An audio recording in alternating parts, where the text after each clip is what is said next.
Hi everybody, I'm Frank O'Brien and welcome to robertfranciswine.ie. Today in the latest of my video blogs, I'm really excited as I'm reviewing a Ribera del Duero, which is a Tempranillo based wine from Ribera del Duero in Spain. Ribera is one of my favourite regions within Spain. I really do like it. I like the fact that they're big, powerful, opulent, over-the-top wines, which isn't something that I normally go for, but for some reason the wines from Ribera with the Tempranillo grape just seem to work for me at the moment as to where my palate sits. This is the Bodegas Aster. It's a Crianza 2002 from Next Door off licenses. This is available exclusively at Next Door off licenses and retails for around $19.99 a bottle. This is the second of my wine series with Next Door. Fans of you remember I did the Cooper's Creek Sauvignon Blanc that did quite well. I got 89 points. So I'm really excited to see how this one gets on.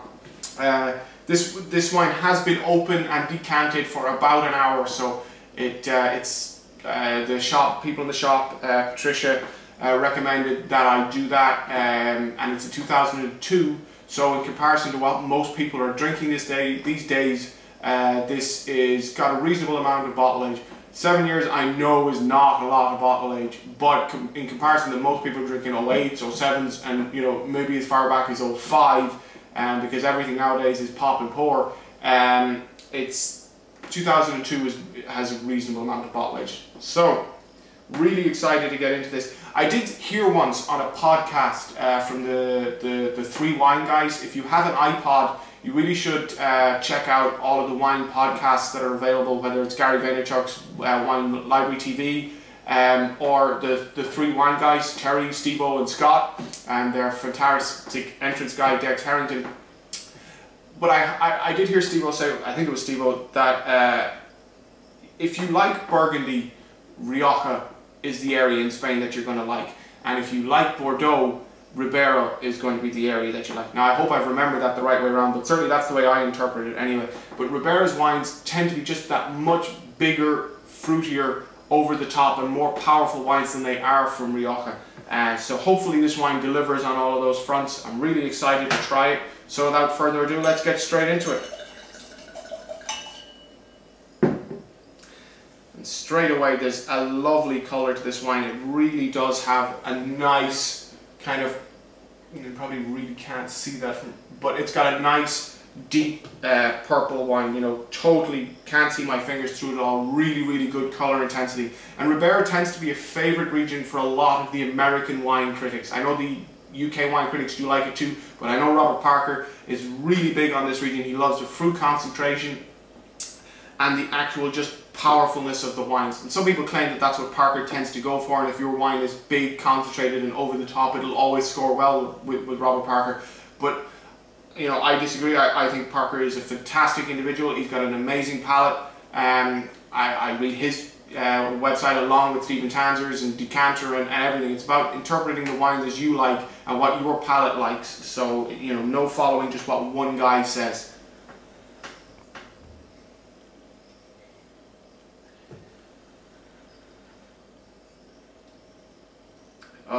I mean, I wish you could smell this nose. It really does have a nice aromatics to this nose.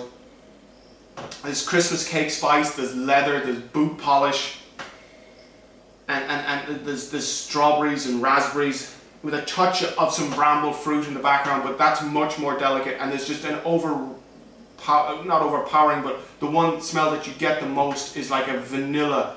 It's a distinct vanilla smell and like a Christmas cake spice. But it is a very nice nose to this wine.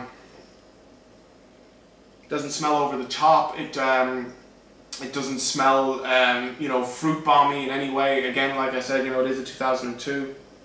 But very nice nose to this wine.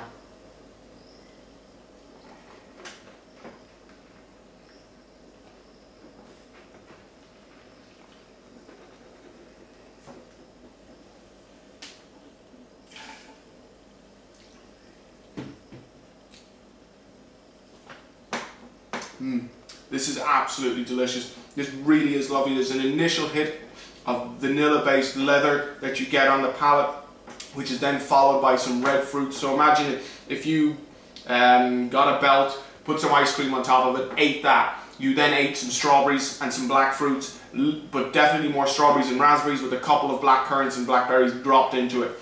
That then you ate, and then that's followed by a big slice of Christmas cake with pepper on. That's exactly what this wine tastes like. It is absolutely gorgeous. This really is really good. This is, you know, really would be brilliant with like a nice piece of lamb, which is the obvious choice, but a nice piece of beef, or you know, even a piece of venison would be great. You would need something slightly stronger. It still has a lot of the fruit there. You know, possibly even a nice piece of roast chicken, or even turkey could go well with this. This is absolutely delicious.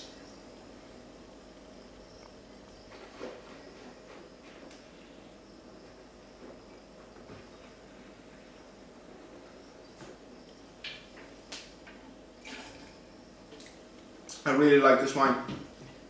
It's got a good big finish to it too.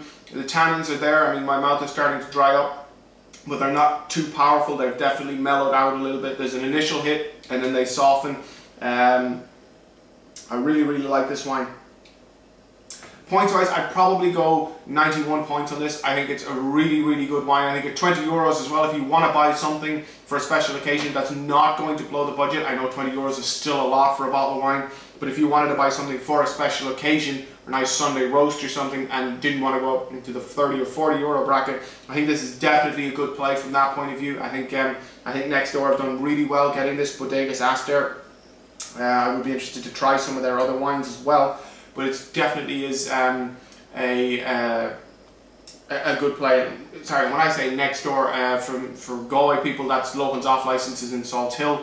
I know there are other Next Door off licenses around the dotted around the country, but Lohan's is where I got this one. Absolutely gorgeous. So, on that great note, I think we'll end the show, and we'll see you next time on robertfranciswine.ie.